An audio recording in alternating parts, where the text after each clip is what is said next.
This is our paranormal podcast because this is our paranormal community, and we want to support you here on RU Media Network.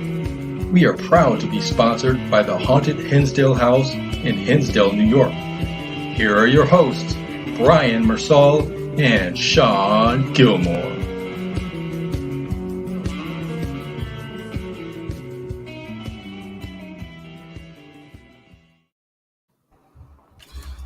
Happy Wednesday, everybody. It's Sean, your co-host with Brian Mersall. How's it going, brother? Hello. Good. How are you? I'm good. We have an awesome guest today, Ken Allen. How's it going, brother? Good, my man. Good, really good. You know, I don't know if you guys noticed, but I got my shades on. I got my Salt Life hat on. I got my beach shirt on, my Zach Brown shirt on. I'm ready to go to the beach, y'all.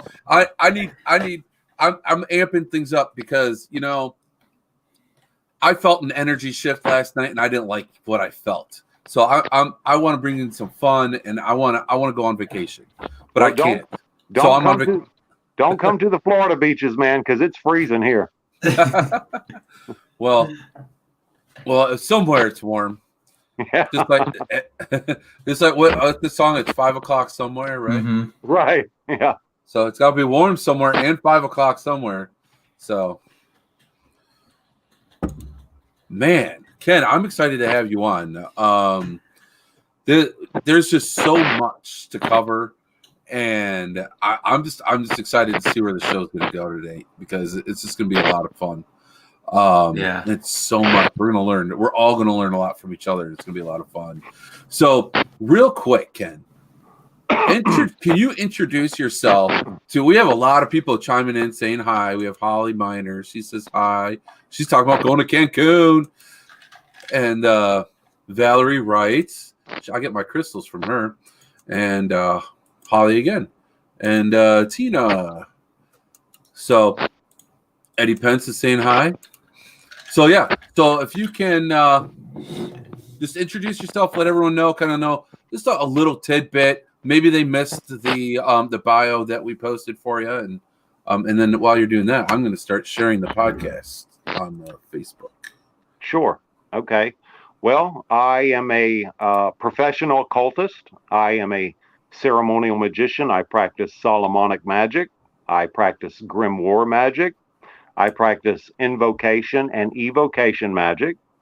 I also practice New Orleans style voodoo. I also practice Hoodoo folk magic, European folk magic. I also practice chaos magic. And I do spirit communication with a black mirror and a triangle, a Solomonic triangle. In fact, I have my miniature one here. I will show you guys if you can see this. This is a miniature Solomonic triangle. And basically what I do is I evoke spirits into this triangle so I can communicate with them. Oh, wow. And it has a black mirror inside of it. I'm also a demonologist. I trained for years to be a demonologist. I am an exorcist, and I am an ordained Catholic priest with the Church of St. Mary Magdalene. And I take my practice very, very seriously. I have been practicing magic in one form or another since I was 11 years old, and I am now a good ripe 45. Oh, wow. So how did you get into magic in this entire field? Well, I would say when I was about 10, 11 years old, I felt a strong pull to it. And a lot of it has to do with ancestry. My mother is Sicilian. Okay. And her grandmother practiced Sicilian folk magic, which incorporates a lot of Catholicism. So I did learn a lot from her. I mean, she was ancient when she taught me this stuff. And so that's where I really got my start. My father is 3/4 Muskogee Creek Native American.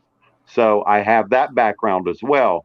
And he's from, the Blue Ridge Mountains, and they have a form of folk magic commonly called powwow or granny magic.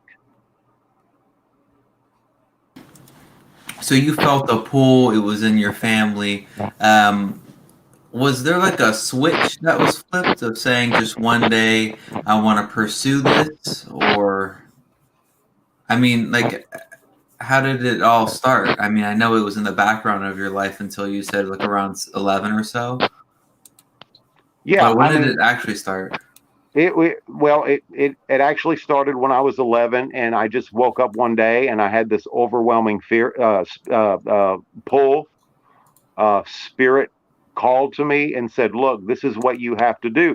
And here's the thing: if I don't do this stuff, if I don't practice this stuff, because I also practice a Germanic shamanism, which is called Seiðr, I start to get sick. I get anxiety. I get headaches. If I don't practice this art, this craft, I start to go downhill physically and mentally. Mm-hmm. Oh, wow. And you will find that to be common for a lot of people who practice the art of magic. So I like this because I guess this is the shift that I'm trying to make in my head. Like, there's a lot of people that don't get into magic, they don't get into even like the paranormal, and they're happy living their life, and because life is perspective and they never see this stuff, it's like it doesn't even exist. And opening their eyes to the paranormal is like, wow, there's so much more than I thought was ever possible. Now this, magic and all the other fields that you're going into, demonology, everything, that's even on another level. Like, how do you explain that to people? It's very hard, because there's a lot of closed-minded people. And I am willing to sit down with someone and explain to them, what I do, how I do it, and how it's beneficial. Because look, there are spirits around us at any given moment. Human spirits, demonic spirits, they are around us at any given moment, and they are constantly pushing to destroy us. Wow. I mean, I have done numerous exorcisms. And I'm going to tell you what, during these exorcisms, I have seen things that'll make a blind man see and a crippled man run a marathon. Wow. I've seen levitations. I've seen people throw up barbed wire, seaweed, glass, razor blades, and nails. I have seen that with my own eyes. Yeah. I think, and there's just, I'm so sorry. There's just so many questions I can ask because this just gets me jazzed up. Like, the normal person struggles with just, is there an afterlife, or is this just it? Like, you get one life and there's darkness, right? That's it. But then there's just so much more to life that normal people don't ever see. Like what's your perspective on like the afterlife, or like what happens after death? Well, I don't have all the answers, but yes, there is an afterlife. I don't strictly believe in an absolute place of torment, hell. I don't believe in an absolute place of paradise. I believe that we do move on to another realm of existence, and in this realm of existence, we carry on our lives there because it's a transition. It's another form of evolution. This life is a life of lesson and evolution. And when we cross over, the spirits that are able to cross over, they also experience that life in the next realm, where they have to learn, they have to evolve before they can, move on to the next one. And I do believe reincarnation is real. Being a Muskogee Creek Miko, a chief, we have a belief that our ancestors will one day return as our descendants. So there is a doctrine of reincarnation there. So yes, the afterlife is not so different than what we experience here and now, although it is made up of primarily energy. Does that make sense? Does that help? It does. Yeah. It does. No, It makes a lot of sense. And actually, see, I'm getting a little bit of feedback here. I actually believe this. I believe this can either be heaven or hell, where we're at now. Because I believe in reincarnation. I believe, just like you said, we're here like it's a transition time to learn. You take in to make yourself the best person you can be. And this place can either be heaven or hell based on the choices you made in your previous lives. Sure. Shawn, I think your mic is hitting your shirt or something because it's. This mic should not be on. It's not my mic. This mic's not on. I use this mic. Okay, because there was getting some kind of feedback. We are getting a feedback, but yeah, this mic is not. This is not working. That's strange.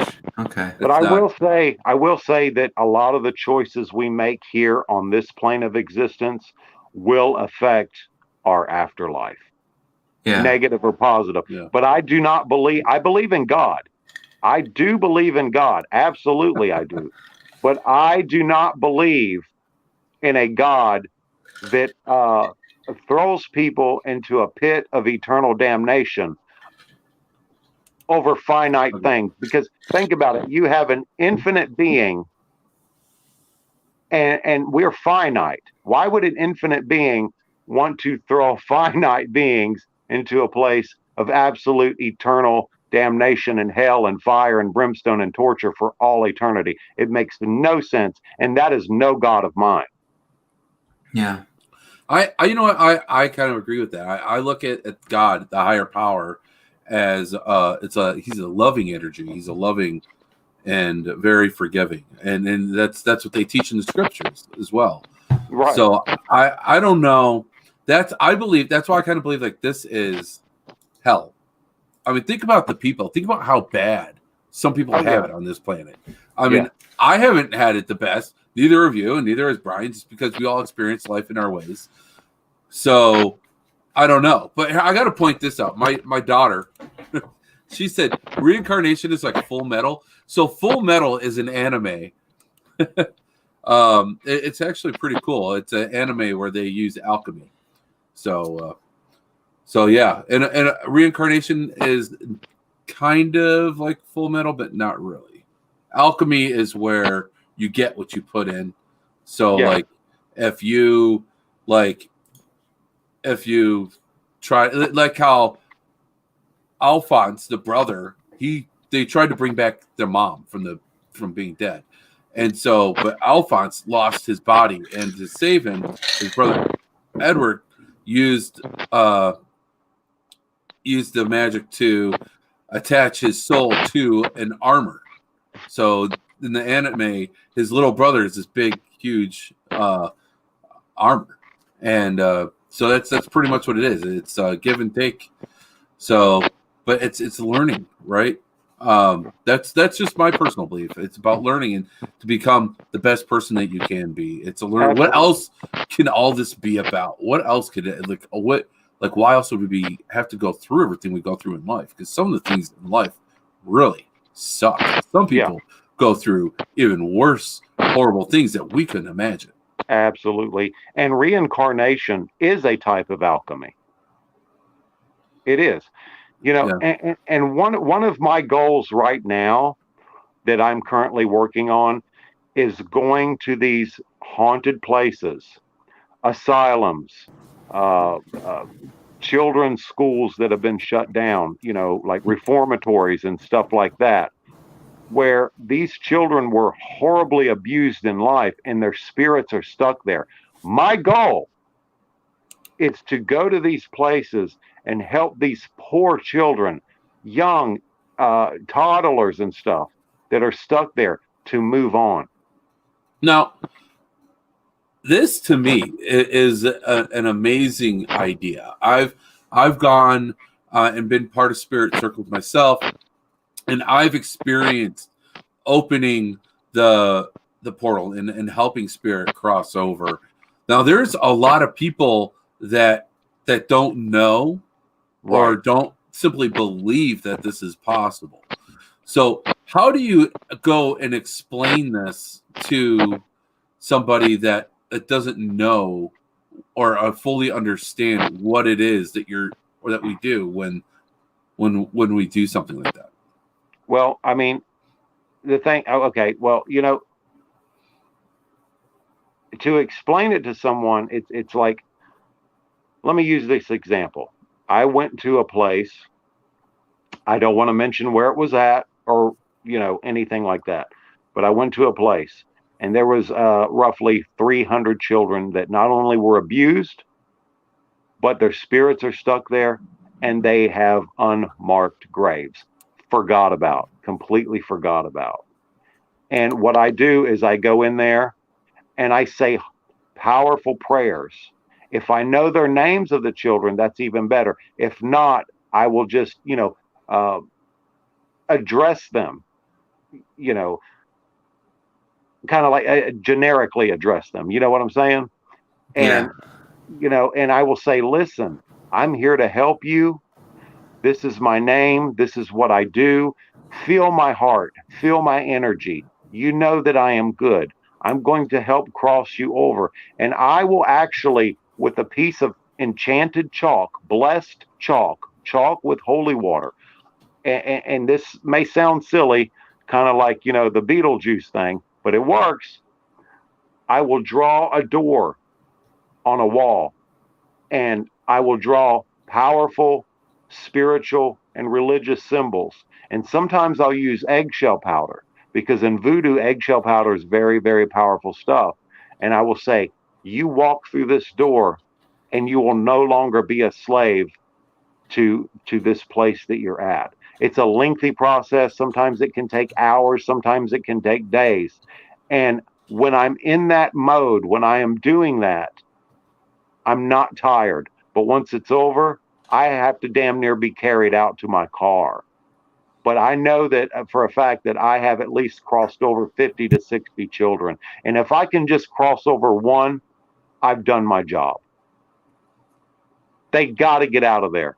They're still they suffered in life and now they're suffering in death. They're stuck in these horrible places. God help them. I wish more paranormal investigators would do that. And shame on them for not trying. But real quick, we're going to get to that. Bach 3108 wants to know, what if there is no wall to draw on? Well, in that case, I will do what's called the lesser banishing, the lesser invoking ritual of the pentagram, where I will make a astral circle, okay? And I will call upon the Archangel, Raphael, Michael, Gabriel, and Auriel. And Michael helps to help souls to transition. So this circle is created with pentagrams, holy pentagrams, and it's in the astral, and that circle acts as a portal to get these spirits over with the aid and the help of the Archangel Michael. Michael, but properly pronounced Michael. And it works. It does. And trigger objects. I use trigger objects. I use toys. I use candy. I mean, I've seen dolls move around. I've seen candy bars move around. They're there.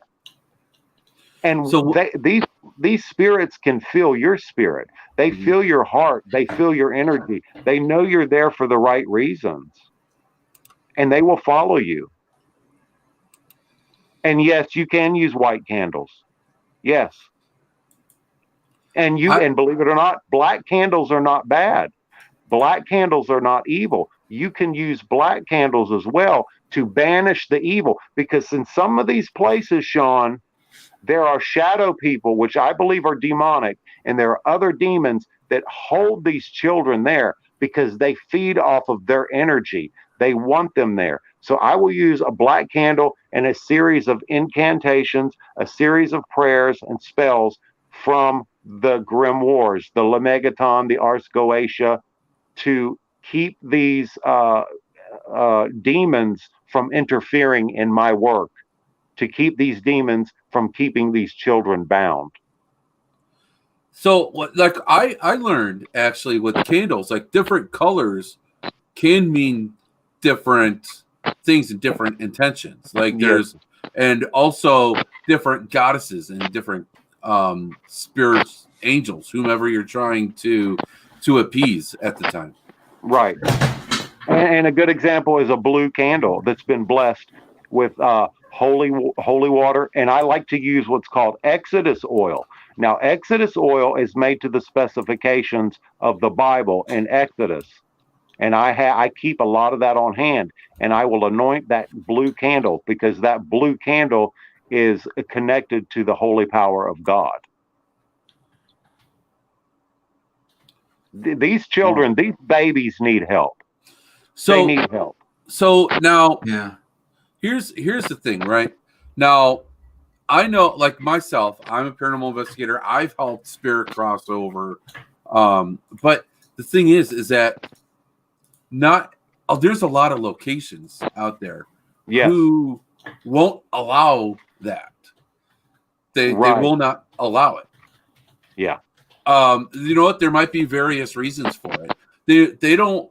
I think a big part of it is they don't want people doing any sort of rituals, because a lot of people will try rituals when they don't know what they're doing.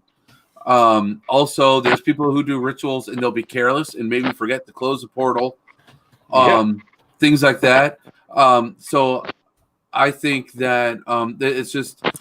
I think that also there might be a part of the owners might say, "Hey, these spirits being here are kind of my bread and butter." You know what I'm saying? Right. So I mean, not to be cold-hearted, but that might be part of it. Well, and the thing is, nobody should try to do this if they don't know what the hell they're doing. You have to know what you're doing. And I always close the circle. I always invoke the Hebrew names of God to close these circles. For example, Tetragrammaton. Tetragrammaton is one of the oldest, most powerful names of God. It's a 5-syllable name. And when I mark the sign of the pentagram to open and close a ceremony, I will vibrate Tetragrammaton, because the pentagram has 5 sides. The Tetragrammaton is a 5-syllable name of God. But yes, they need to know how to do these rituals and close these rituals. And as far as people wanting to keep their spirits there, okay, it's one thing to keep the adult spirits there, but for the love of God and all of humanity, let's help these children. Please. I mean, what do you say to that, right? I mean, how do you not want to help a spirit of a child? Who doesn't want to help a child at any time? So, and there's actually, you remind me of a time when I was first opening up spiritually. I was doing quite a bit of. I was actually, there's a point in time I was doing a spirit circle weekly, and at this time I was working for a company, and we were invited into a local children's hospital, and we were given a tour, and we did like a little fun like game day, where it was like a carnival day, and we all volunteered and did that. But they gave us a tour of the hospital, and as we're like walking through a hallway, like we're just walking through a hallway, we didn't even get to where the children were at yet. And all of a sudden, like I just started bawling. And now keep in mind, I'm with like VPs and SVPs of this company, right? I'm like, no, this isn't good. I'm like, no, don't do this. Yep. And they're like, everyone, like, I felt like everyone was looking at me. I don't know. I was trying really hard to hide it. You know, I had to literally like go around the corner and be like, guys, okay, I feel you. Just wait. Please, you're overwhelming right now. I'm with some really important people. Please just back off for now. Yeah. I'll help what I can. And I actually kind of did. And then on the lunch break, I went to this like park, and I called St. Michael to me, and I asked him to help these children cross over. And And going by the feelings that I had, I feel like at least 5 or 6 kids crossed over. And then I asked St. Michael to close that and be done with it. Because I work a lot with St. Michael. He protects me and does a lot of things for me. And to be honest with you, at that time, I was not very experienced with doing that. But I felt like I had to do it. I had to. And so, but how do you ignore something like that? It's really hard.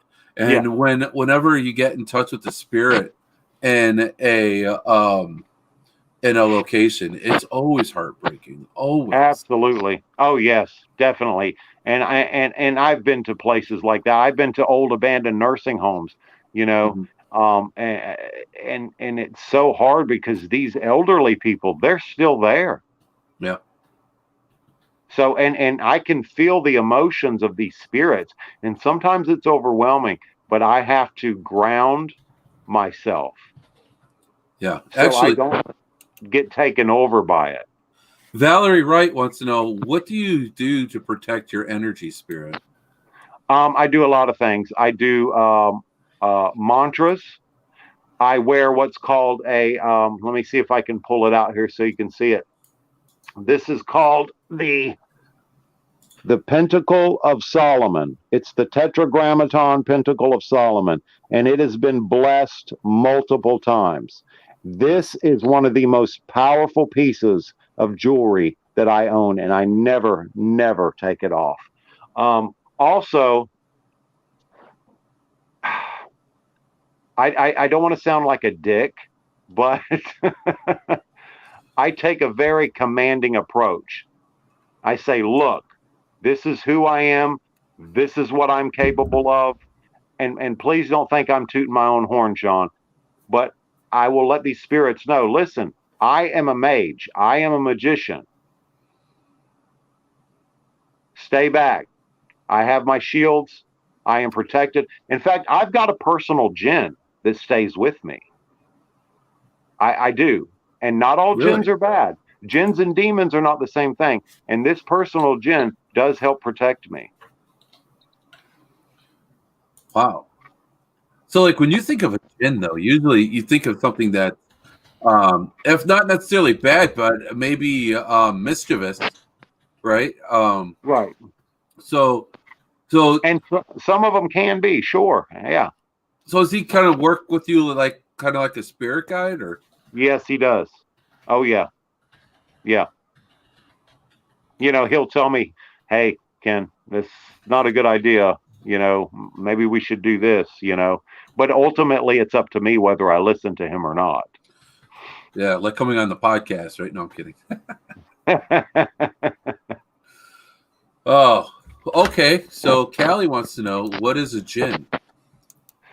Well, a jinn, let me try to simplify it. A jinn is an inhuman spirit. And if you go back to Islam, Allah created mankind out of the mud of the earth. He created angels out of light, and he created jinn out of smokeless fire.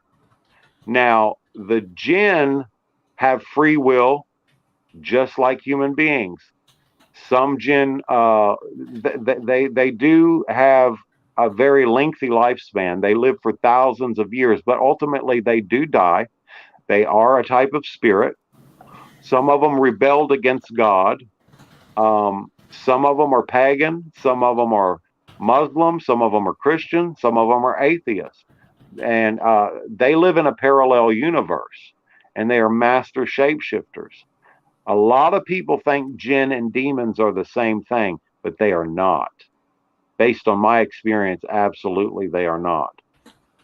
And I spell it D-J-I-N-N, jinn. Yep. And you have multiple tribes of jinn. You know, you have the Shaitan, which is where the word Satan came from. Now, in Islam, Shaitan was the Satan who rebelled because he was jealous of Adam and Eve, and Allah told Shaitan to bow down to my creation of Adam and Eve, and he just wouldn't do it. but not all jinns are bad.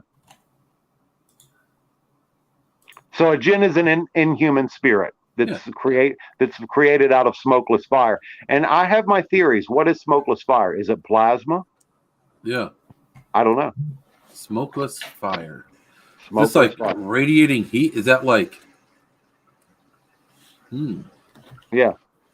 Smokeless fire. Like a star. Yeah. And there are some... and now, and keep in mind that the jinn do predate Islam also. But keeping with the Islamic tradition, a lot of Muslims... Like, out in the desert, the hot wind that whirls around, like those whirlwinds and stuff. A lot of times they refer to those whirlwinds as fire instead of air. So there's also the theory that maybe they are made out of like this hot, compressed type of air. But the smokeless fire is what really makes sense to me. Yeah. Wow, no, it does. It's interesting stuff, isn't it? It really is. Callie wants to know, does your jinn have a name? Yes, but I cannot reveal that. Okay. Yeah. Can definitely respect that for sure. Yeah. Wow. There's just so many questions in the comments, and there's so many questions that are in my head. I can't reveal his name, unfortunately, but I do know that he came from an ancient city in the Middle East called Baalbek, which was named after the demon / ancient Canaanite god Baal. So my jinn comes from the ancient city called Baalbek. So jinns, they aren't they from like or originate from like Islam, from the Islamic did they come from? Yeah, they're from Islam or India, right? Well, yeah, they do originate there, but they I'm sorry, they do come from that, but they predate that. Now keep in mind, jinns are everywhere. All over the world. We have jinns here in the United States. They're not limited to the Middle East. Mm-hmm. There's jinns everywhere. And the thing is, I've ran into situations where people have had hauntings with jinns. And jinns are almost absolutely impossible to exorcise. So you have to negotiate with them. You have to appease them. I had a situation one time where a couple had a jinn that was basically haunting for whatever reason, and through divination, and for me, I got into an altered state of consciousness, and I communicated with the jinn, and all he wanted was a blueberry bush planted in their backyard, and that was it. You know what? I've been told by several people I need to plant another fruit tree in my yard. Maybe I should listen to that. Maybe. Oh. Maybe. Wow. So Ken, what do you do to communicate with your spirit guides? That's from Valerie, right? Sure. Yeah. I primarily get into an altered state of consciousness. And the way I do that is I use a small hand drum. I burn mugwort. I drink mugwort tea because it opens my third eye. I inhale some of the smoke from the mugwort. And I beat that drum at 220 beats per minute. And that puts my mind into a theta state. And that allows me to meet their frequency. And I can see them. I can smell them. I can feel them. And I can communicate just like we are now when I'm in that state of consciousness.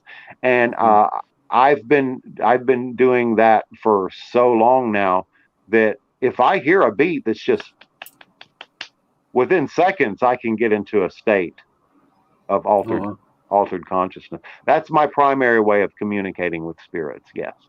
And it's very effective. Very effective. I see, whenever I try to go and meditate, I fall asleep. Try a hand drum. Okay. I have a drum. Do it. I have a drum. I will try. Okay. It will blow your mind. You will see things. You will hear things. And here's the trick: when you're beating that drum and you're traveling, do not try to analyze anything while you're doing that. Save that analytical thought process for when you're done, and then log it down. I write everything down in my logs. I should start doing that. I'm really bad at it. But don't ever analyze. Don't try to analyze or make sense of what you're experiencing when you're in that state. When you're in the state, analyze it after. Afterwards, yes. Okay. When did you start keeping a log, and why is it so important? Because I see, because it's like a puzzle. I learn more from these spirits, and sometimes it comes in flashes. Sometimes they can be very cryptic, you know? Yeah. And it's like, why? Just tell me. You know, they can be very cryptic. So I don't know. I've kept a log now for about 22 years, I guess. Wow. How do you keep it? I've got books like this of logs. Are they just notebooks, or? They're just regular notebooks, and I've actually thought about publishing them. Mm-hmm. Should. Yeah. Oh, that would be awesome. And it's very detailed. I mean, I have been in trance states where I could actually feel the grass on my feet. It's that real. It's that intense. I could feel the temperature, you know, the coolness, the breeze. You know, and I've met up with some very powerful ancient beings, primordial spirits. Yeah. Wow. That's it's. I know meditating can really connect you, and I did one where I tried to meet my spirit guides, but all I saw was a wing. A what? A wing. It was sitting behind a tree. And all I saw was a wing that came out, like opened up, and then it disappeared. And I figured, I don't know. So I know one of my spirit guides is an angel.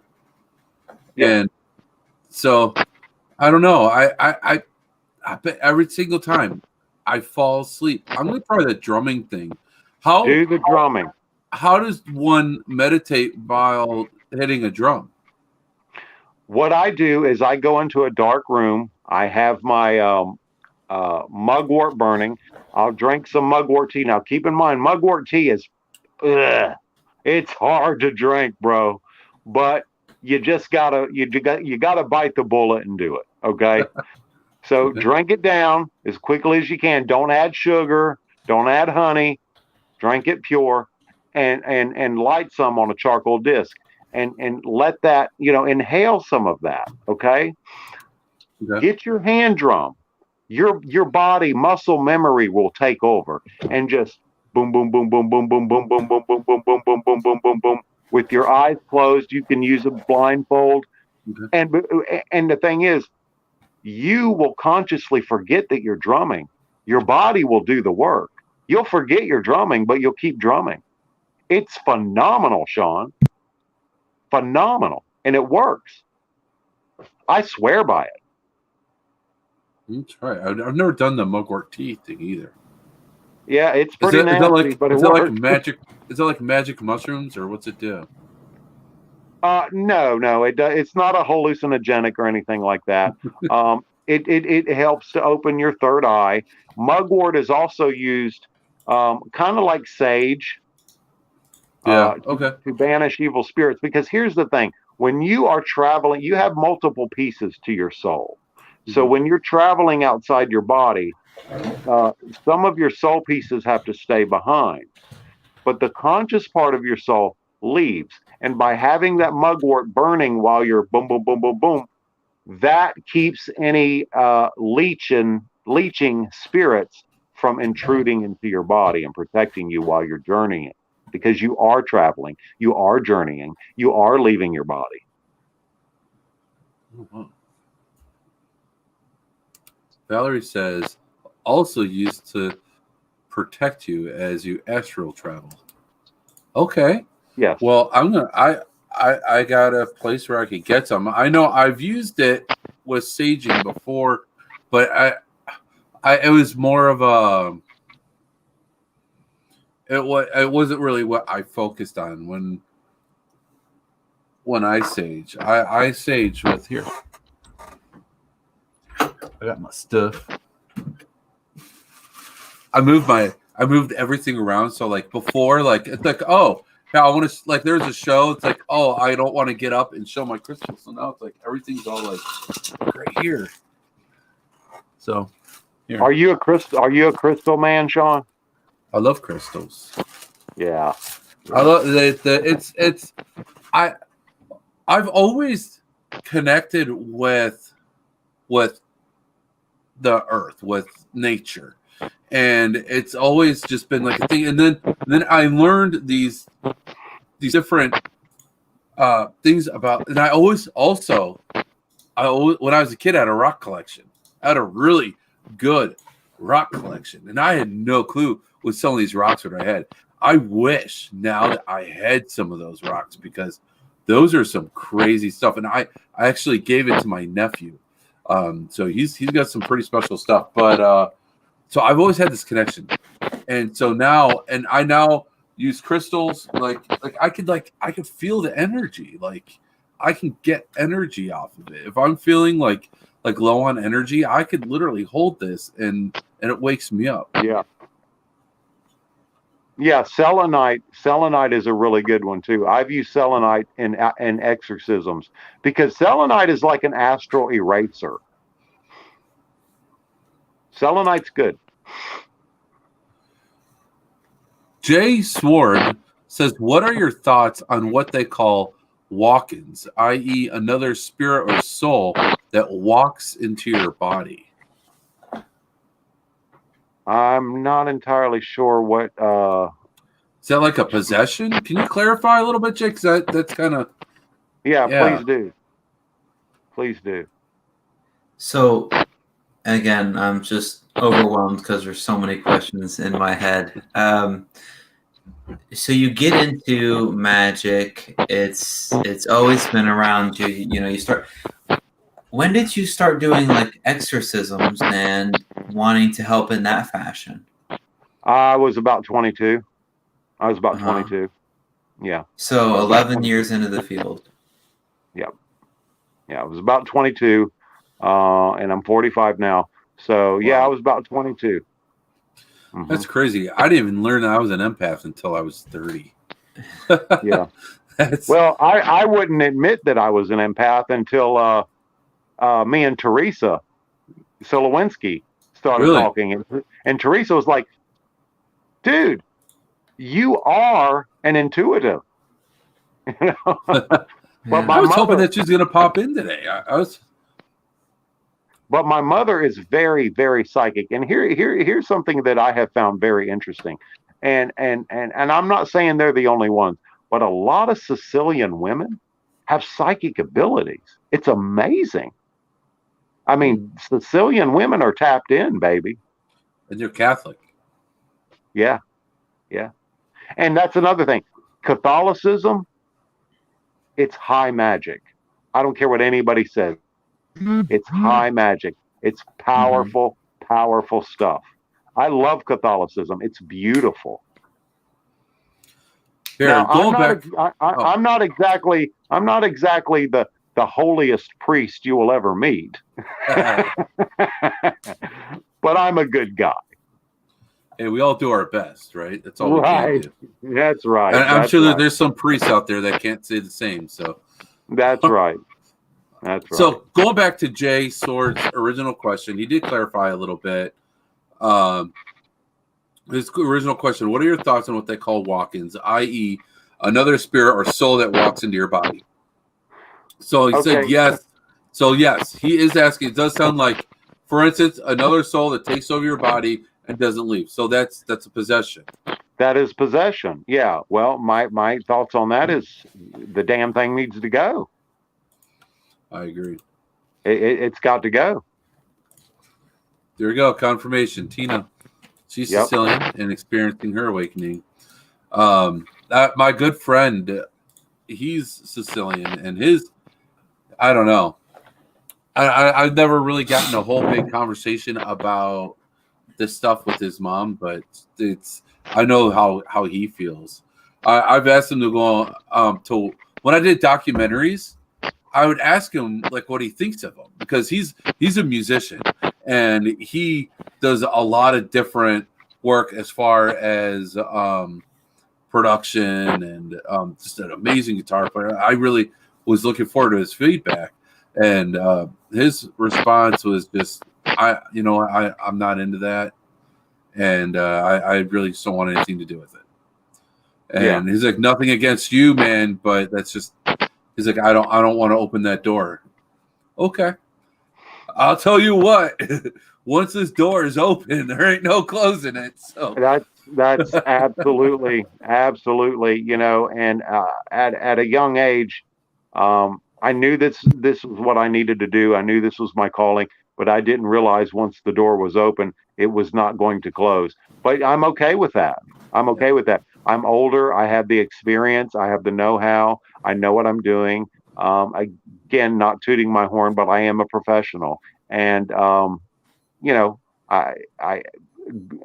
give all glory to God, because he has protected me through some very intense things that I have dealt with demonic spirits. Very, very intense things. I even work with the Voodoo law with Papa Legba. Papa Legba has even helped me with exorcisms. He's the gatekeeper. So we have all sorts of questions pouring in here. I know. So Tina, she says she's Sicilian, finally experiencing her awakening. And then Michelle asks, what are signs of a spiritual awakening? Well, that's different for each person. It really is. It really is. That's different for each person. And when it happens, believe me, you will know. Oh, you will know. It's a thing. It's crazy. You will know. I've been going through it. This year's been a crazy year for it too. For me, since I feel a lot of the energies and I'm affected by energy so much, honestly, this entire year I've been lucky if I've gotten like 6 hours of sleep at night. Mm-hmm. I'm up until at least 3 o'clock in the morning every day. I can't. It's just, I don't know why. I'm dead tired during the day, but then at night, boom, I'm awake and I can't go to sleep till 3 in the morning. Yeah. It's just, it's really hard to explain, but it's weird. Like sleeping, like I want to sleep through the whole morning. I'm okay with that. But that's probably from being up late, but I can't. It's like really weird to really explain it. But like Ken said, you will know, because you'll feel it, and you'll have dreams. You'll have vivid dreams. One time that I really pay attention to, or it's hard to, but like I'll try to notice, is that moment right before I go to sleep. If I've ever had like a vivid like vision, it's always been like right in that state, right before I fall asleep. I've had several. Some were or when I was sleeping on location, and some were here at home. And one was when I had my spiritual awakening. My first vision was actually a tree growing, and I was like growing with this tree. It was really cool. Yeah, and one of the things I experienced was Papa Legba coming to me in my dreams. And this was years before I even thought about practicing voodoo. He showed up in my dreams 9 nights in a row. Now that's a big deal for Papa Legba to come into your life like that. And I practice New Orleans voodoo, which is a non-initiatory path of voodoo. In other words, you don't have to be initiated to practice New Orleans voodoo. But a lot of the stuff I do, I am in fact spirit taught. They will teach me. The further I go, the closer they come in to give me lessons. And they're always there for me. They're always there for me. Oh, wow. Sorry, we have so many questions here. We are way behind. So yeah, go ahead. No, that's okay. Valerie wants to know, what is your take on the Watcher? Not the same as the Grim, I don't think. The Watcher meaning like fallen angels? I don't know. I don't know. I've had spirits that I felt like were watching me a lot. When she says a watcher, does she mean like the fallen angel watchers or like gatekeeper? Gatekeeper? Mm-hmm. Well, there's a lot of gatekeepers. I don't know. So, Valerie, can you just clarify that a little bit here, and we'll go on to the next question. Cody, hey, do you guys mind if I smoke? Go ahead. Go ahead. Children, don't try it at home. Cody Perry, what are the parts of the soul? Oh boy, that's a good one. Well, you have 4 pieces of your soul. You have the head piece, you have the heart piece, you have the spine piece, you have what's called the kidney area piece, you have the groin, your privates, because that's a holy place. A lot of people want to make fun, pornographic, blah, blah, blah. But your reproduction organs are very holy. So it's like your chakras, pretty much. It corresponds to your chakras. Those are your soul pieces. Yeah. Awesome.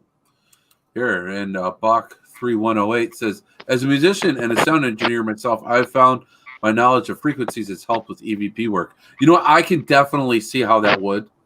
And it probably gives you a real edge on it, because there's times when I use sound editing software to review EVPs, and if I need to enhance sound. So that doesn't surprise me at all. And actually, I don't remember I'd have to look it up. I had a friend who he was recording, and he was using a special kind of pedal with his guitar. And it somehow, like, whatever it did, whatever a sound effect it did through the radio waves or something. And he said that he captured an EVP, and he sent it to me, and it's pretty intense. So yeah, it's really cool. And I've anyone that's known me in the paranormal knows that I believe in a strong connection with music and energy and spirit. So do I. And in fact, let me tell you something that I did. I found it on Facebook, and I got a friend of mine who's also a paranormal investigator. He lives in Pensacola. He's a good friend of mine. He's like a brother.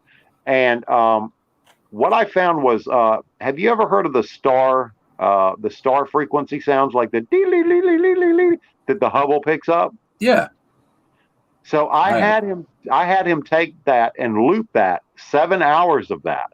And I actually did a high magic ceremony, an Enochian ceremony, where I invoked certain archangels. And that enhanced my ceremony big time. Because really, we're dealing, when you were dealing with Enochian magic, you're dealing with celestial beings. And so to have these sound frequencies from these planets playing in the background, wow. So yeah, that's really cool. Sounds a big deal, bro. That's really cool, actually. Like I've thought of doing all different things to play different music for investigations, and I've thought of using the sound bowls and all different things, but I never thought of using that space sound.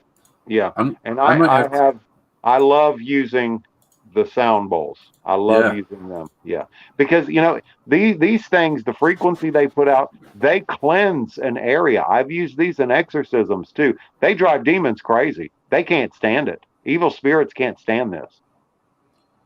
Really? So would it provoke them if it's not used properly? It can. You want me to give you a little demonstration here? Sure. Yeah. All right. Let me get up. Oh, my feet's falling asleep. So it's really simple. Some people use a pillow, but I've trained myself not to. And it's real gentle and easy.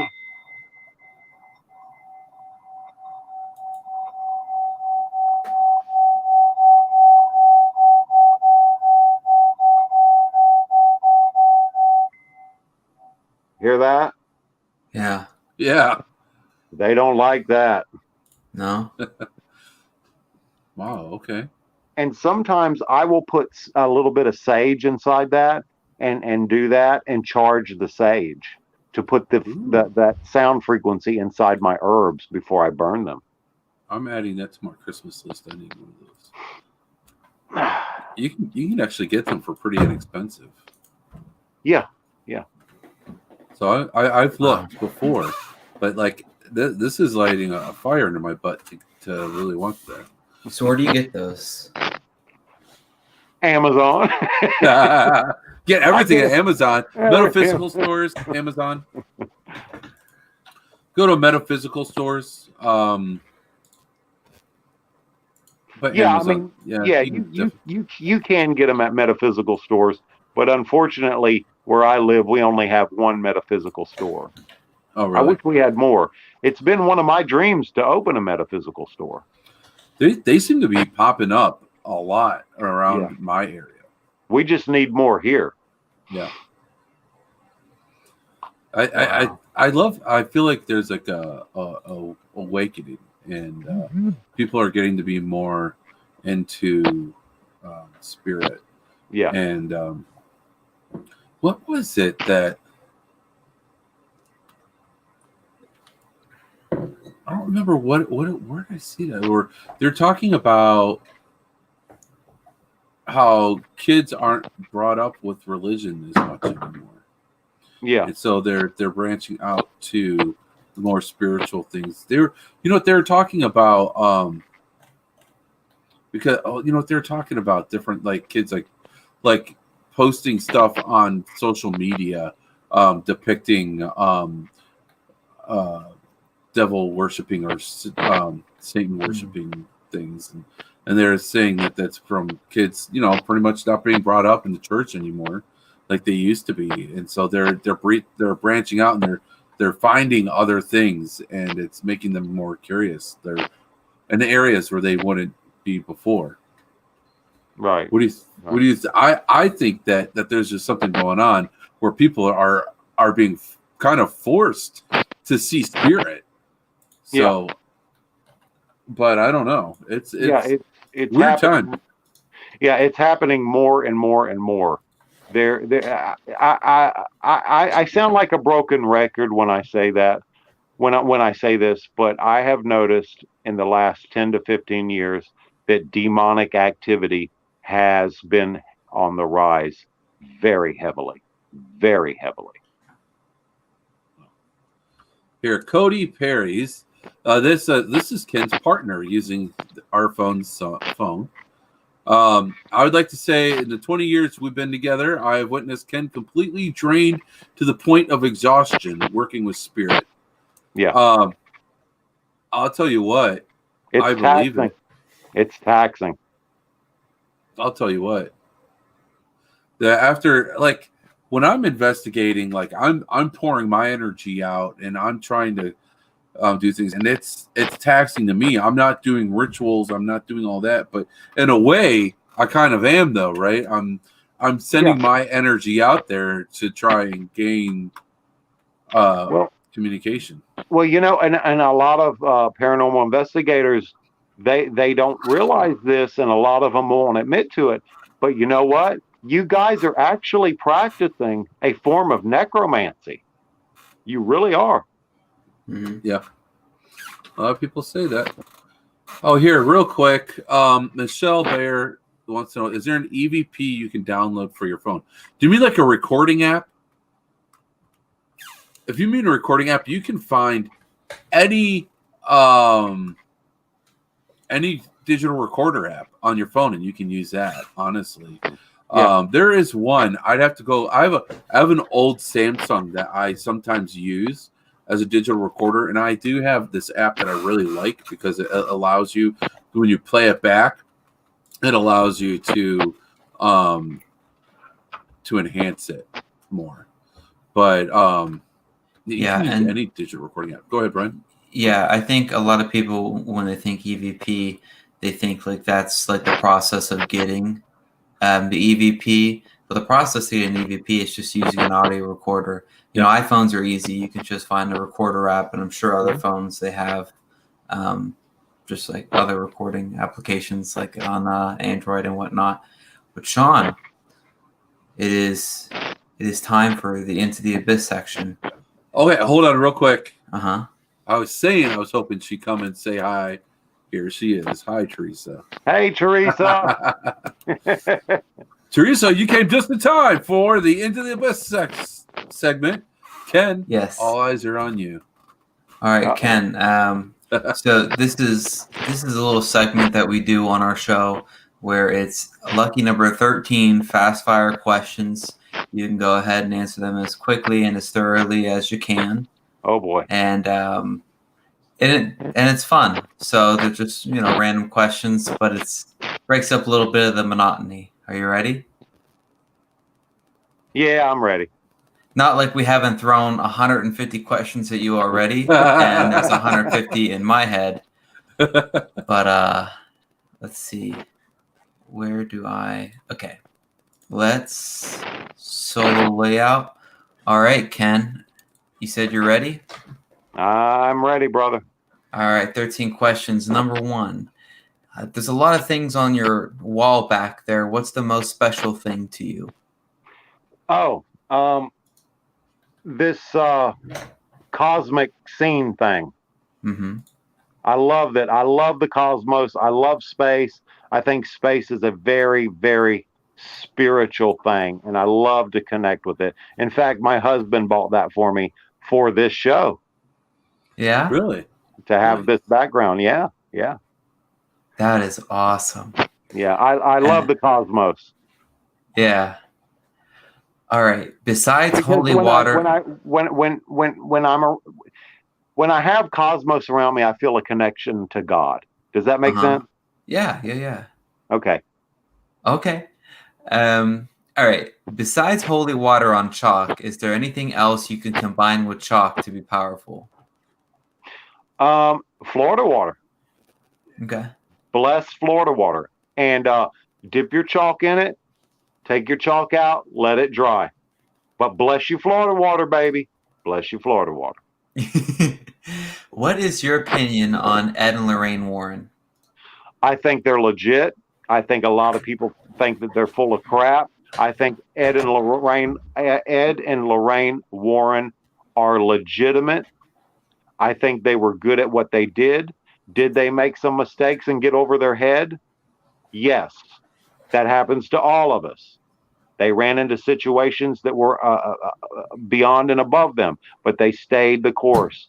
Yes, I think Ed and Lorraine Warren are, or I should say, were legitimate and credible people, and I respect them to this day. Very good. Side note, I agree. All right, number 4. When you go to help someone, how do you start to tell if you're dealing with just a regular spirit or maybe something demonic or inhuman? Well, my intuition tells me. Mm-hmm. I can feel the environment. I like to do a pre-interview and ask the people what they're experiencing. But I can tell if I'm in a place where there's a demon. I can sense demonic presence. It's really that simple for me. Yeah. What's the scariest thing that you feel comfortable sharing that you've had happen to you, in your experience in the field? I had a lady who was extremely possessed, and she was speaking Latin. She did not know Latin. She was speaking Latin, and she was speaking Aramaic. She was actually in one of those metal folding chairs, and she levitated 5 to 6 inches off the ground, and the chair slammed back down. And when it did, this horrible guttural male growl came out of her body. Then she started to spit up what appeared to be glass and bits and pieces of wire. And Wow. then here's the thing. We looked for those items. We couldn't find them. It was as if they just dematerialized. Wow. Yeah. Is there something you can have at your home to help protect your family from anything demonic? Absolutely. A couple things, and I'll tell you what that is. A blessed Saint Benedict crucifix and a blessed Saint Benedict medal. I have one of those too.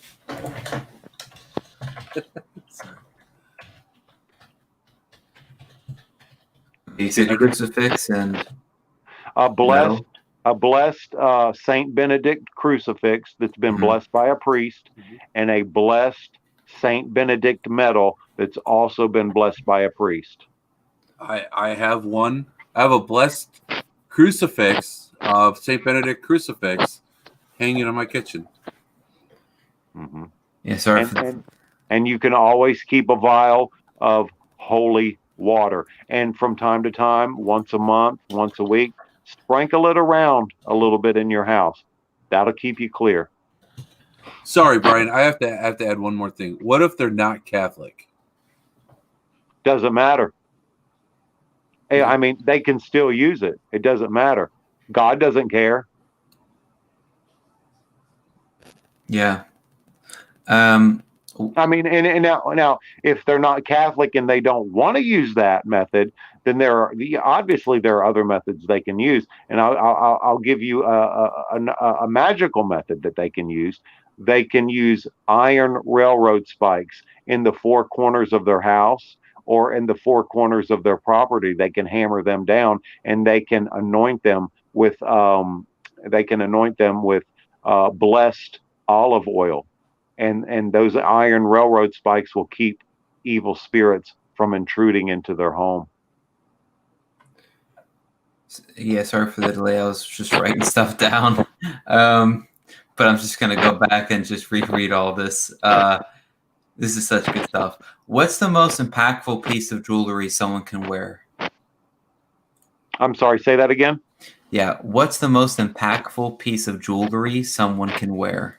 Okay, well, for me, it is the Pentacle of Solomon, the Tetragrammaton.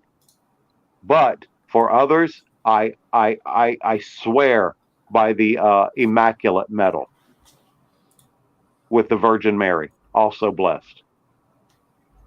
Okay. Because let me tell you something, bro. Demons fear the Virgin Mary more than they fear anything, because she was a simple woman who was blessed by the grace of God. And demons find her power to be demeaning. Mm-hmm. They fear her more than anything. When you say the Hail Mary, they fear her more than anything. Doing the sign of the cross, in nomine Patris et Filii et Spiritus Sancti, that makes spirits flee. But the miraculous medal, the miraculous medal, that does it. I had to keep writing this stuff down. For, say, like a paranormal investigator, what's something they can bring with them on investigations to keep them safe?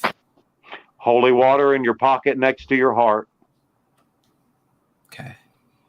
I like that. And also, again, a blessed crucifix, not a cross, a blessed crucifix with Christ on it. Holy water in your pocket next to your heart, and a blessed crucifix. Okay. So before you specifically go out into the field, what's your favorite meal before you go? Like, say you're going to go help someone. Mm-hmm. I try to fast. I try to fast. I try to fast. Mm-hmm. And before I go out and do anything, I try to go and receive the Eucharist. I go to Mass. Very good. Okay. And if I can't go to Mass because I am a priest, it's a little taboo in some Catholic circles, but I can celebrate the Mass on my own. Mm-hmm. But I do try to fast. Okay. Now, there's a lot of colors in terms of candles, lots of different color candles. Mm-hmm. What's the most impactful one, do you think? White. White is purity. White is purity. White and blue. White and blue. White and blue. White for purity and holiness, blue for peace and holiness, and black for banishing evil spirits. But white and blue. Very good. What's your favorite gem or rock? I like quartz crystal because it's very universal. You can imbue it with prayer, with intention, anything. It's like a vessel. Mm-hmm. And what's your opinion on psychics? Psychics are real. My mother is very psychic. I'm psychic too. Mm-hmm. So yeah, absolutely. And this is number 13. It's the last one. For a quote-unquote normal person, what's something they can learn to help them in their everyday life? The Lord's Prayer in Latin. The Lord's Prayer in Latin, because demons hate Latin. Now they will use it on a possessed person as a way of mocking. The Lord's Prayer in Latin. Okay. Well, all right, my friend. That was a little into the abyss section there, and boy, I like that. Yeah, that was and fun. it usually goes a lot faster, but I'm literally just typing up everything you write or everything you say, and it's just there's just so many questions. Yeah, that's really good stuff. And I'm sure there's like a bajillion questions in the comments. I want to share something with you guys if you don't mind. Yes, sure. Yes. Let me see if I can get you to see this. Where's my camera? Can you see that? Uh-huh. Looks like a scorpion. Yeah, that's called the fifth pentacle of Mars. Now that comes from Solomonic magic. This, when it is blessed, allows you to control and command all spirits, especially the demonic. They fear it. The fifth pentacle of Mars. Okay. Just wanted to throw that out there. No, and I know Brian's taking notes, so I know when I forget when I'm looking for something, I'm like, what was that thing? He's like, which one? So real quick, I want to get back into what you were talking about, your idea. I mean, we had so many questions about everything that you do. I feel like we kind of missed what you want to do here. You want to start like a paranormal team. Yes, I do. Document going into haunted locations and helping specifically children, spirits or ghosts.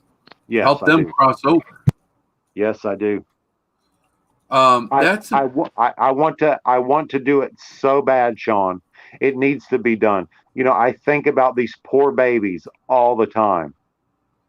It needs to be done. It hurts my heart to know that they're stuck there like that.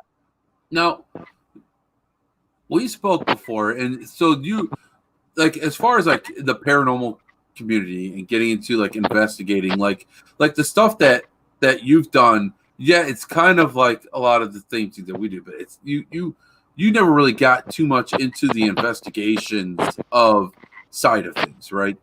Right. I haven't gotten into the more technical scientific side of it. So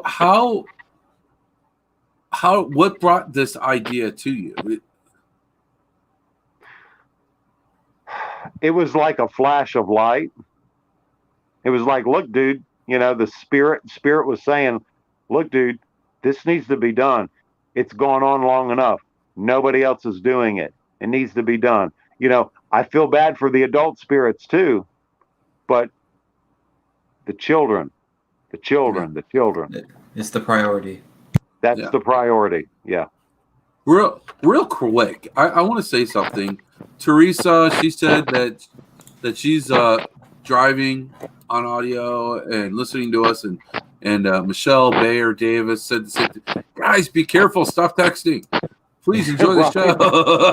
Hey, I got. Be careful, Teresa. Yeah. This was a comment that popped up earlier in the show, and I thought of it, and I wanted to pull it up here.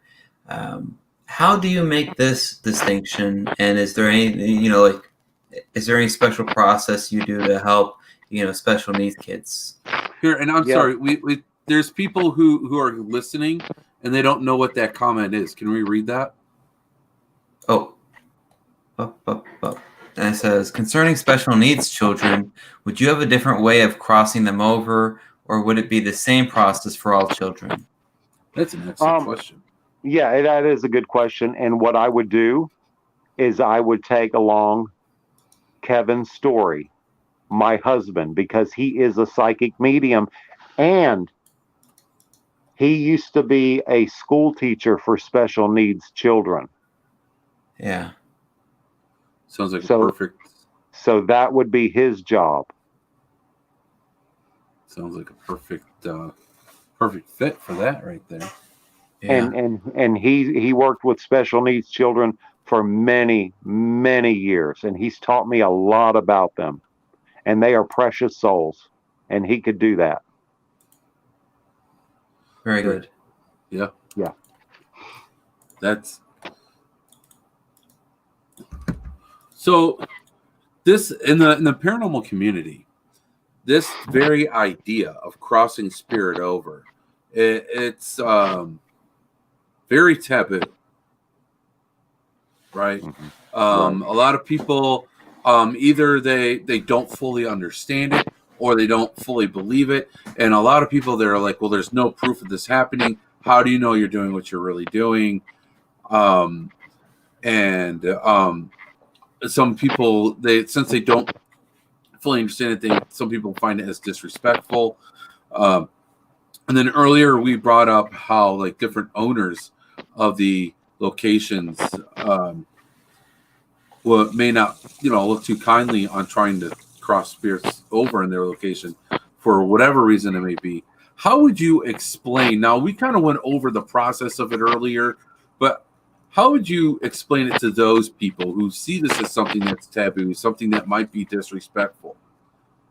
There's nothing disrespectful about helping a child. You know what? You want to keep the grown people there? Fine. That's unfortunate too. But there's nothing disrespectful about helping a child that suffered horribly by the hands of adults in life and are still suffering in spirit form. They need to cross over. They need to enter paradise. They need to be with Father God. They need their suffering needs to end. And for those people that don't believe in it, I can tell you as a professional occultist, I have conjured, summoned spirits to full physical manifestation. And if I can do that and banish them, not saying that I'm going to banish children, I'm going to take them by the hand and help them to cross over. Yes, it is possible. Yes, it has been done. I'm not the only one who has done it, but I am one who wants to commit fully to solely doing it. Yeah. And shame on those people at these places who own these facilities, these asylums or whatever, that don't want that done for these kids. We have to appeal to them. We have to pull on their heartstrings and say, you know what? You want to keep your adults here? You want to keep your shadow people here? You want to keep your demons here? That's fine. Let's get these children out of here. Please. I don't know how one could argue at that point. But some people might come back and say something like, well, how do you know you're really doing it? I know I'm doing it because I'm an occultist. I've seen shit that would, All right. Make a blind man see. Right. I mean, these are questions that legit will come at you because, like I said, there's a lot of people that really feel that there's strong feelings about crossing over, and people that believe that they're crossing over. So it can be a very taboo subject in the field. Brian, have you heard anyone kind of talking about that before? Yeah, it's just most that that just gets tacked on with everyone else that just doesn't believe, or they think it's just all mumbo jumbo. But I mean, if under the assumption that this is all true, which it is, I mean, how could anyone argue with that? And I think your team's going to be one of the only ones out there with a sole purpose. You were all self-aware. You know the mission, the objective, and you're gonna make a lot of difference. And it's exciting. And that's what I want to do. Yeah. I don't care anything about fame. I care about these children. I have a son of my own, and I couldn't imagine. Right. I couldn't imagine. And for these people that don't believe, well, come tag along with me. Along with me and watch my process. I'll tell you what. Once you feel it happen, absolutely. So here, your partner's coming in again. I would like to say the reason why they don't want to allow someone to help them cross over is because there is some form of game in them keeping them there. That's right. Revenue. Yeah. Yep. And I was trying to hit at that earlier, because it's as sad as it is, it's true. It's their bread and butter having spirits in their location. And I'm going to tell you what, people love bringing toys and stuff. I mean, I have my parapooch right there. And I'm going to tell you what, these people that want to keep these children's spirits there, they're going to suffer the karmic consequences of that. They will. Yeah. So they better be ready. You can tell I'm very passionate about it. No, that's good. That's good. And I told you the other day when we talked about this, I would be honored to help you out with this. I don't know how one from Ohio, one from Florida maybe we can like find a location we can meet at in the middle or something sometime and do this. I would love to work with you on this, Shawn. I would. And yeah, meet in the middle, baby. There's a lot between here and there. There's a lot of places there on my bucket list. Well, and you know what? We hit them one at a time. And like I said, if we can only get one or two crossed over, we've done something. Yep. So here, I'll be right back in like 2 minutes, but don't hold up, okay?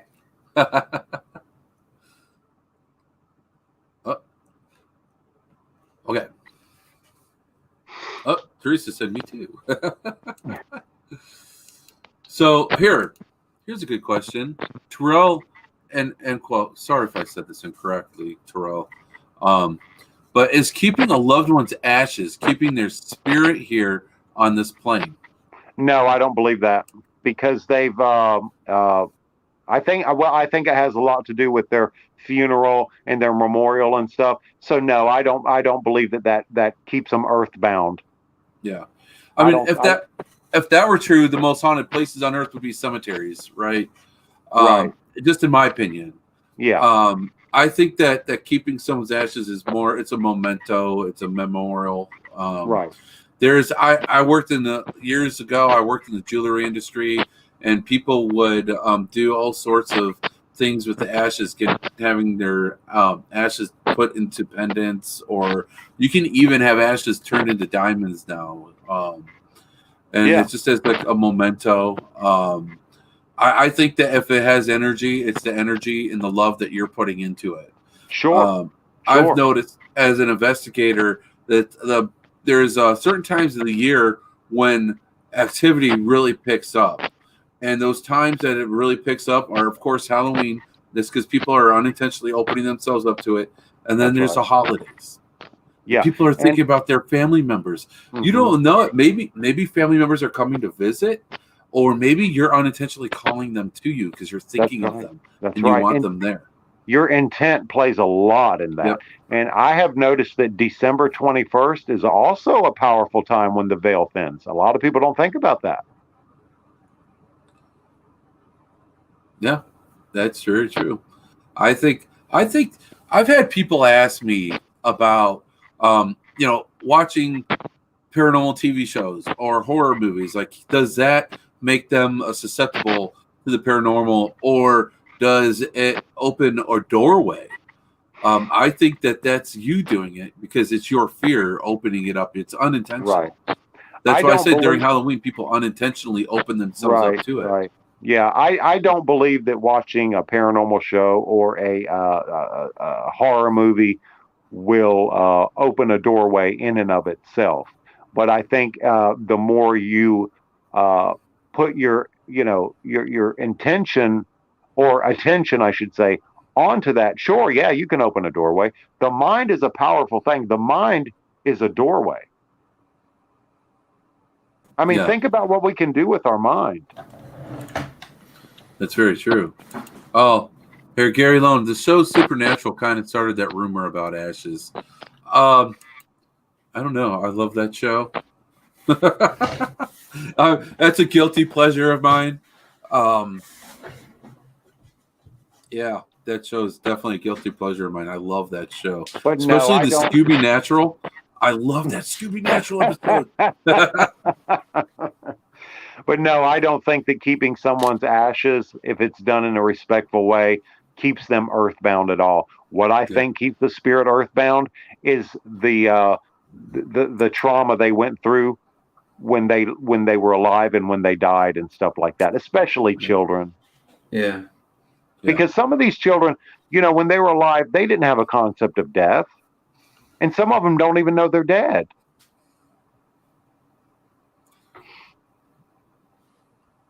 That's true. That's true about anywhere. That's why, like, a lot of people, when investigating, I've heard quite a few investigators say that it's disrespectful to ask, when did you die? Or how did you die? Or to bring up, or say, do you know that you're dead? To bring up death like that is disrespectful because they look at it as, who are you to tell that spirit, to break that news to that spirit? Yeah. Who are you to do that? So a lot of people really do feel that way. Here, again, the question is directed to you. This is Ken's partner. Who is the woman in the room with me? In my room? Here? The woman in the house? Probably. My house is 100 years old, and there is a residential woman that lives here. That's probably who it is, unless it's a spirit guide that you're seeing. I don't know. Well, he picked up on something. I'm telling you. He's good, man. He's good. He knows his stuff. So, yeah, a lot of the things, like a lot of stuff about TV's coming up in the comments now. Oops, sorry. And here, what if someone accidentally odds? Odds? That must be a typo. Yeah. So there's a residential spirit here. It's a woman. I've been told that there's a man in my basement. I think he's mostly residual, but there's a woman here. She protects the house. She protects us. We get along well most of the time. Most of the time. Well, that's good. Well, I only say most of the time. She doesn't like it when I watch horror movies. OD is what they meant. OD. Oh, when you someone accidentally ODs. You know what? You know what's funny? I told you a story about that the other day. Me? Yeah. But go ahead, say what you're going to say. No, refresh my memory. What if someone accidentally ODs? Okay. So a while back, I was at Glendale Cemetery in Akron, Ohio. And I was at a psychic event. It was hosted by Laura Lynn, a local psychic. And so when we were like kind of like doing our free for all, like when I first was doing all this, like I was going to these things alone. I didn't have any friends that were into this. I mean, I told you guys about the one friend, like he wanted nothing to do with it. This is a path that I was led on. And so I was at this place and I was just like meeting more people. And it was kind of like a pre-investigation event that I was doing too. Mm-hmm. So I'm walking through the cemetery. And it's like dusk, like just before dark, right? So it's still light out. Mm-hmm. And a butterfly comes and lands in front of my feet. And then it goes from my foot, and then it goes to a foot stone, and then it goes to the headstone. This butterfly was directing my attention to the cemetery, this specific plot. And so just to kind of like, I was kind of like, maybe this is just a coincidence. So I stepped away. And as I was stepping away, the butterfly literally landed on my shoulder. And then after I went from my shoulder, I went back to the footstone, then back to the headstone. And so it was leading me there. And I'm like, okay. So then I started asking questions with my dowsing rods, asking yes or no questions. And I asked, do you need help? And it said yes. I was like, okay, well, this is beyond my realm right now. Right. And so I went and I found some psychic friends that were there, and we did a spirit, kind of like a impromptu, like kind of like we just stood in a circle. We didn't have any the oils or anything going, no candles, or just kind of in a circle, tapping into spirit. And we were kind of just like feeding off of our own energies and learning what the spirit was trying to teach us. It ended up being a man who OD'd. And the people, everyone thought that it was a suicide, but it was an accident. And he always had felt so bad that he felt like he didn't deserve to go on. So we actually ended up helping him. That was one of my first times helping spirit cross over. It was that. It was somebody that had OD'd. So it's just interesting that it came up again here by someone else. That was just one of my most profound experiences as I was like getting into the field. So yeah, it was crazy. Just that butterfly just like coming. It's like that butterfly was like, it's like, I don't know why this. I don't know. It seems like it was being persistent, right? Yeah, well, there's a lot of legends in a lot of different cultures. Buddhism, Tibetan Buddhism, ancient Celtic lore, that butterflies are, in fact, messengers. Now, if we could go back to the question about the OD. Yes. See, what was her question? What happens if you OD? What if someone accidentally ODs? Okay, well, there's no hard fast rule about that. Sometimes the person will be stuck if they OD, and sometimes they will cross over. So there's no hard fast rule. It just depends. Kind of like where you're at, right? Like exactly so, where you're at. And that's the thing. Where you're at mentally when you cross over plays a lot into whether you're going to be stuck in this, in this plane, or you're going to cross over. Yeah. Suicide is the same way. I was actually going to follow that up with the suicide, because there's people that are taught that if you commit suicide, then you automatically go to hell. I don't believe that. And I'm going to tell you why I don't believe that. Because here's a Catholic doctrine, and you can read it in the Catholic Catechism. 99.9% of people that commit suicide is not in their right mind. And according to the Catholic Catechism, If you're not in your right mind when you commit suicide, you're not held accountable. Wow. You don't go to hell. Okay.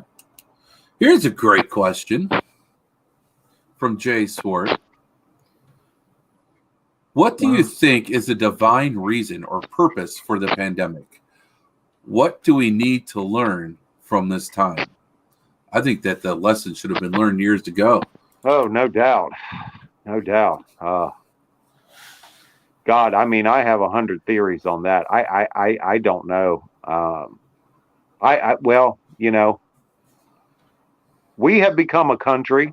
I can't speak for the world. I can speak for the country because I'm here. We have become a country where we don't care about anything but ourselves.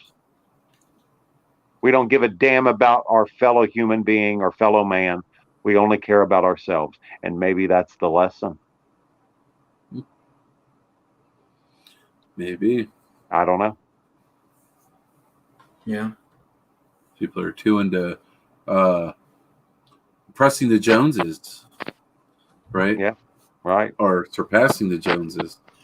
Yeah. And here, Terrell, is another question. Why is it that Native people we feel closer to our relations than most? Why is it that as Native people, sorry, I misread that, Terrell. Why is it that as Native people we feel closer to our relations than most? Because you're more open to it, I think. I think you're taught to. Yeah. We're taught and here in our society we're taught to block everything out. That's right. All that matters is what's in front on that screen in front of you. That's right. Material, buy, consume. You know, we don't have time. We don't have time for spirituality. We don't have time for that anymore. You know, our spirituality is things, products, iPhones, computers, the next fad. You know, and as far as Native people, it's in our blood. It's there. It's in our blood. By the way, hi Terrell. Oh, Michelle. My friend did a month ago. I need to know he's okay. We all forgive him. He was in a dark place. Let him know that. Yep, absolutely. Talk to him. Get a picture. Get a couple candles and talk to him. What did Teresa say? She said that she agrees with you on overdoses and suicides. Now, in Catholicism, they teach you about a little place called purgatory. Right. Mm-hmm. What are your feelings on that? Well, I do believe in purgatory, but purgatory, keep in mind, purgatory is not the same as a limbo. A limbo is like spirits being stuck in between realms. Hauntings. Okay. Mm-hmm. But, like I said, I'm not your average Catholic priest. I do believe in reincarnation. Mm-hmm. And that might piss off the church, but I don't care. Oh, Michelle's asking what color candles. And Ken, actually, your partner's asking me to have Michelle contact him, but I don't even know his name. I know Cody Perry, that's your son, right? Right. Can we somehow help Michelle get in contact with your partner? He says, tell Michelle to contact me. I have felt him since her first comment on your page. Absolutely. She can contact him on his Facebook page. All she has to do is go to Kevin Story and send him a private message. Kevin Story, Story. Oh, thank you, Kevin. I'm horrible with Thank names. you. If it was said earlier, I apologize. And like I said, he knows his stuff. That's awesome. When you, I'll tell you what. when you work with a psychic and you get that confirmation, it is so amazing. Even like as an empath, when I tap into things and I get confirmation of things that I tap into, I'm amazed by it. But not too long ago, I got these chairs, and I did a Facebook Live feed with them. I even made a TikTok with these chairs. And my friend Vicky, she tapped into these chairs, and she felt the name of Anne. And I asked out loud in my EVP session if it was Anne. And I got EVP. Yes, it is. Clear as day. Confirmation right there. So I reached out to the people I got the chairs from. And Anne was actually somebody, okay, the chairs were from her aunt. And the aunt, I have to bring up the conversation to remember this correctly. The Anne was like a cousin, somebody that the aunt was really close to. So this Anne was confirmed by contacting the owner of the chairs. It gives you the chills when you get that confirmation. Sure. You just can't make that shit up, man. It's crazy. Like, that's right. That's right. Yeah. It's freaking amazing when that happens. Oh, hold on. Oh, Holly's going back a couple questions. She says, if you are in the right mind for the most part when you commit suicide and can still go to heaven, then why can you not be buried in a Catholic cemetery? You know what? Why can't I be buried in a Jewish cemetery? That's why. Tattoos. I desecrated my vessel. Yeah, that's I think that's sad on the Catholics' part. I think it's disgusting and it's sad. And I think they should be ashamed of themselves to not allow someone who committed suicide to be buried in their cemetery. Shame on them for that. Yeah. And sorry, I got to speak my mind, brothers. No, and like you're talking about it's the fact that mainstream Catholics don't allow them to be buried there. However, like you said, if you dig into the reading, it actually says that they are okay. It's just the mainstream won't allow them. Right. Kind of deal. Yeah. That's right. And that's the issue. That's what you were getting at. I mean, if you go into other streams of Christianity, like even like Amish people, they have strong traditions where if you break their traditions, you're buried literally outside of the cemetery to show that disrespect. That's right. To show that you're shunned. Like wow. Like wow. And how is that holy? How is that Christian? I don't know. We're supposed to be forgiving. God, the scriptures teach us to be forgiving, and we're not supposed to judge. That's in the scriptures. It's not our place to judge. And what's it saying? He who judged will be judged himself. Right. Judge not, lest ye be judged. But when someone does something that that they consider sinful, suicide, whatever, and you're like, oh well, he did this and he did that. He's not good enough to be buried in this cemetery. Let's put him over there. You, like you said, Shawn, you're automatically passing judgment on that person. Yep. And that's, I think, another reason why it's hard for people to get into religion these days because of the internet and there's a bunch of information.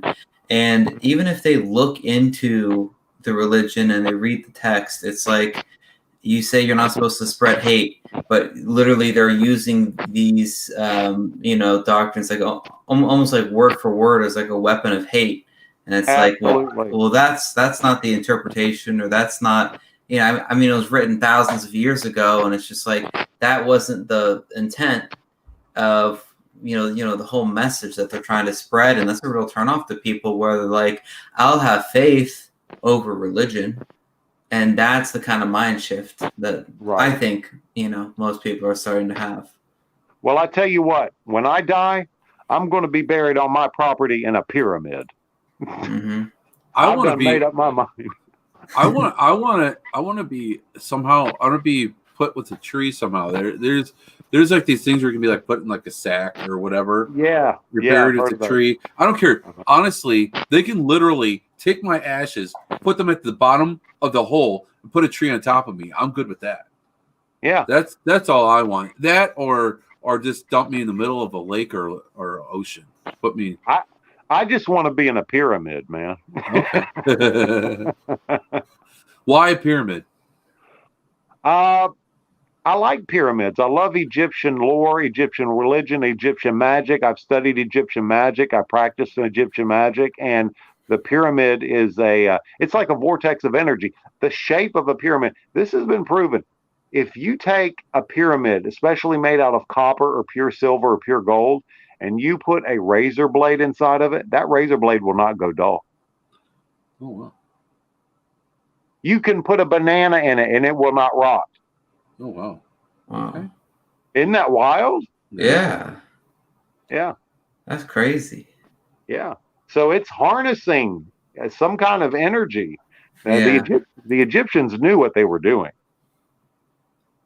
I mean, I think that a lot of the ancient indigenous peoples, they were definitely very well connected with spirit, a lot more than we are. Yeah, and we don't give them that credit. I think that we're taught not to be. I think that the powers that be, whomever they may be, they don't want us to realize the things that we can actually do with ourselves, with our, like me being an empath, like Kevin being a psychic medium. They for some reason don't want that, so they downplay it, and they teach people to question these psychics. And I think that I don't know what the real reason is. It's a way of controlling the masses, I think, because if we realized what we could truly do, I think that would be insane. I don't know. They're afraid of what we can do. They're afraid of it. And we and we're hinting around, but we know we know the powers that be. Yeah. We know who they are. Very true. Oh, and here, just to kind of go back, I did while during the end of the BIS questions, I did pull up. I grabbed my old Samsung S7. The app is called Record Forge 2. You see it? Can you see it? Okay. This is a really cool app that you can legitimately play back. Oh, I have some files on here. I don't even know what's on here. I should probably be careful what I select. So, oh my goodness. I'm sorry. I went there. I'm sorry. At some point in the time of every show, I got to go there somewhere. But you can actually change and make it so you can hear different pitches better. So I'm a big fan of this app. I don't know how well known it is, but any digital recording app. I keep this phone in airplane mode, and I'll turn on the Wi-Fi every once in a while, just in case that Record Forge app needs an update. Yeah. So I don't know if our time is at 10 p.m., but I wanted to give Ken as much time as possible to, I don't know if you have any ideas of the team that you're trying to form, or, I mean, clearly there's been so many people watching. There's so much curiosity about your story and your mission. We want to try and flow as much energy towards you as much attention towards you and your cause. Where do we direct these people? To talk to me, you mean? Or just to help support or follow your cause, just in general. I haven't set up a website or a Facebook page for this yet. Mm-hmm. But if people want to get a hold of me, I'm completely fine with them sending me private messages on my personal Facebook page, which is Ken Allen. Okay. That's perfectly fine. And then we can go from there. I need all the support I can get with this. I need, I need equipment. I need funding, because I want to take a scientific approach as well as my occult approach to this. So I need backing. I need people to help me with this. Yeah. And as soon as you get the page up and running and the name and all that, maybe an LLC, whatever you need to do, let us know so we can start, flowing it on our channel as well. For sure. Just to get the information out there. Definitely. All right. Thank you so much. Yeah. Yep. Yeah, I already offered it out to you. Any help I can do to help you guys out. I just want to say hello to Jean Jerome. Thank you for coming on. He says he's Sasquatching you. They have a long going joke about Sasquatching or Sasquatch Bigfoot, because Jean Jerome doesn't believe in Bigfoot. And here, Holly. Sorry, Teresa does. So Holly says she missed half the show. So I never heard of you. Yeah, it's because we introduced him. Say hello. I was super excited when Shawn said you're a Catholic priest voodoo practitioner. So many people think voodoo is bad and dark and do not understand it. So yeah, Holly, let's help him get in touch with some of our friends here in the field, so we can make his vision become a reality. And I'm excited to be a part of that ride here. Jean Jerome, Ken Allen is a good person. We're able to bring him on your show. I'm happy he came on. Yeah. One of the biggest things, because I'm more grounded than most people in the field, and I always struggle with, like the reality is, is there some kind of afterlife? Is this really it? And just hearing your story and other people's experiences as well, that's what gets me excited, and that's what gets me thrilled about these conversations. If you're serious about ever posting or publishing in any capacity those logs that you've had for 20 plus years now, I think that would be very impactful. Just as like an aside, I know being in the field and helping the kids is the number one priority, but also, giving people an insight to what can also help other teams start to do the same thing you're doing, or at least, support the cause in that way. So you never want to do a war of two fronts, where you're trying to just focus all your energy on, you being in the field and helping. But if you're ever trying to multiply your positive impact on the world, you might want to consider publishing some of those notes and logs, so that would inspire other people to help too. Absolutely. I hear you, brother. Totally makes sense.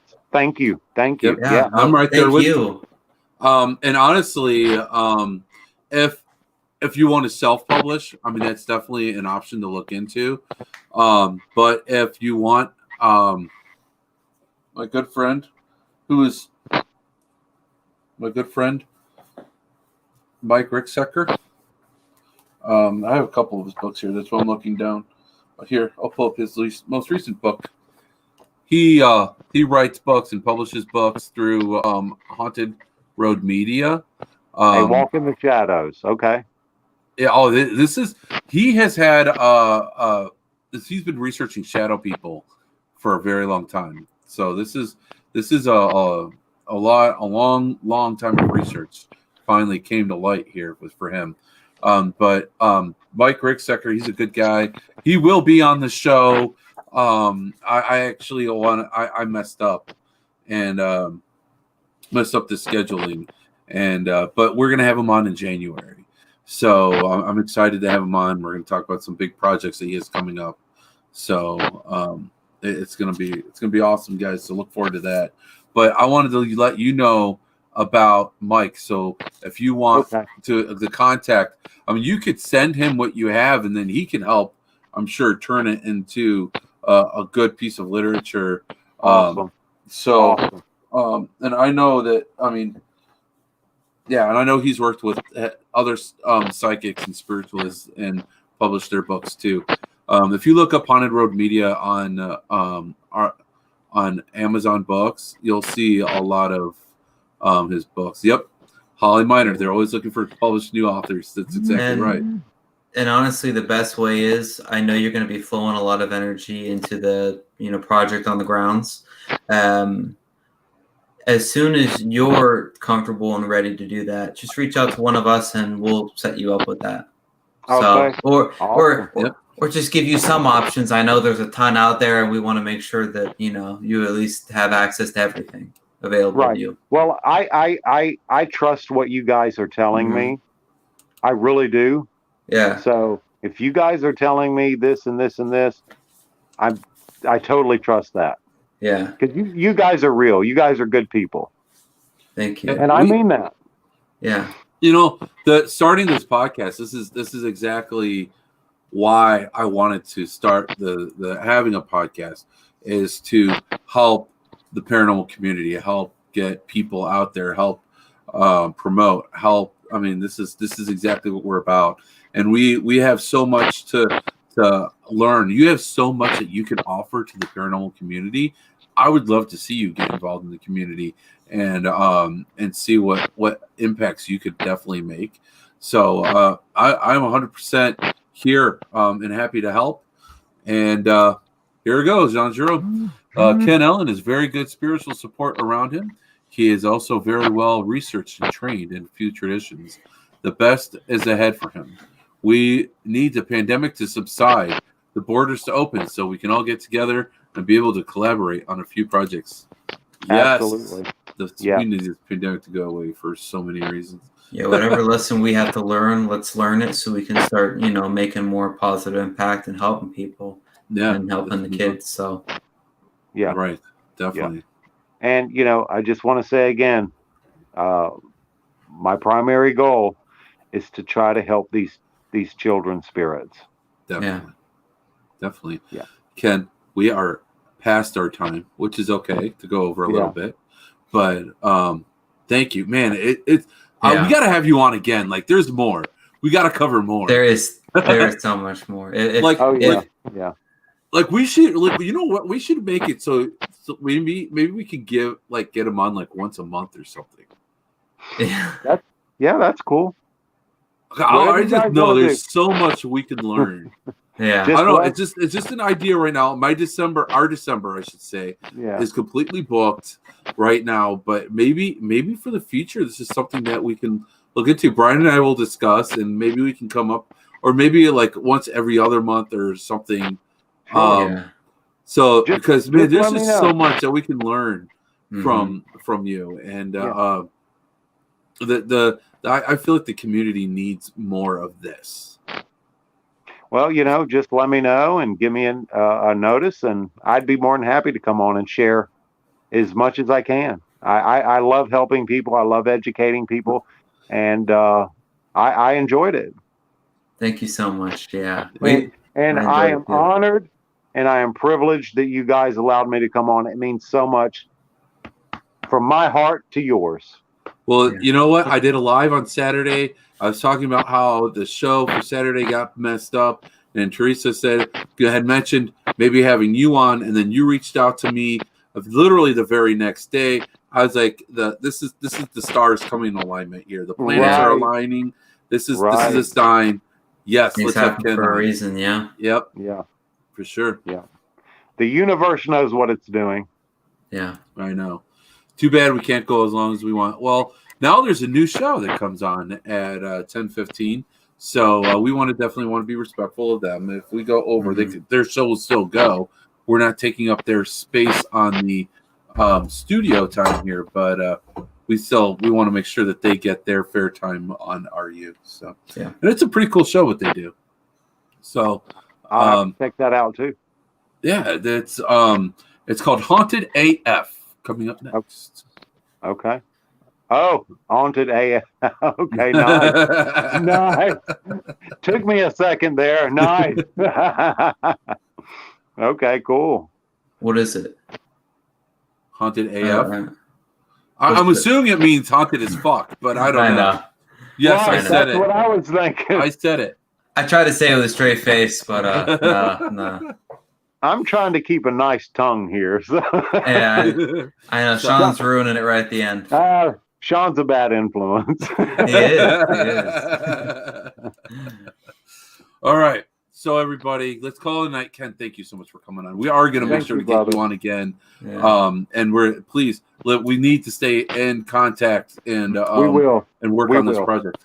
We will. And You said, go ahead. Nothing but love. Nothing but love to you guys. You said, brother, that in today's world, so materialistic, but the reality is time and attention is the most valuable currency, and we appreciate you spending these 2 hours with us. Yes, thank you.